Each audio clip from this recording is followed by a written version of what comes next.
எவ்வளவு ஒரு பாரம்பரியமான எவ்வளவு ஒரு மேலிடமான சட்டமன்றத்துல வந்து அவருடைய பேரை வந்து சொல்றாங்க.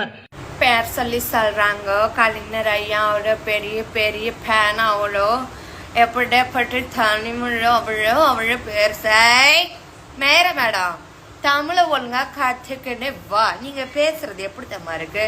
இந்த 23ஆம் புலிகேசில முழலே புடிஹோ அது வெந்நீரிலே முழஹோ என்னது? பேர் சொல்லி கூப்பிடுறதுக்கும் பேரை விட்டு மற்றவங்களுக்கு தெரிய வைக்கிறதுக்கும் தானே பேர் வச்சுக்கிறாங்க. இல்லை பேரை நம்மளா வச்சுக்கணும், யாரும் கூப்பிடக்கூடாது. ஹையா ஹையா ஹையான்னு கூப்பிடுறதுக்கா பேர் வச்சுக்கிறாங்க. மேர மேடம் என்ன மேர மேடம்? நீங்க மட்டும் உங்க ஆளுங்க மட்டும் சட்ட சபையில எங்க முதல்வர் எல்லாரும் வரும்போது எழுந்து வணக்கம் வைக்கிறாங்க, அவரும் வணக்கம் வைக்கிறாரு. ஒரு மரியாதைக்காக, ஒரு மரியாதை முதல்வரா இருக்கிறாரு, ஒரு மரியாதைக்காக வணக்கம் வைக்கலாம். நான் மறுவாள் ஏன் சொல்லி கொடுக்கறது இல்லையா மேர மேடம்? என்னடா உங்க நியாயம்? நீங்க பண்ணா சரி, நாங்க பண்ணா தப்பு தவறு தண்டான்னுக்குறீங்களோ என்ன மேர மேடம்?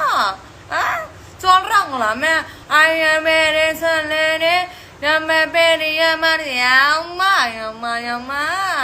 என்ன ஒரு தம்முளோ தம்புடோ தமிழ் கத்துமா தம்புடோ பிரியா மேர் மேடம் போங்க.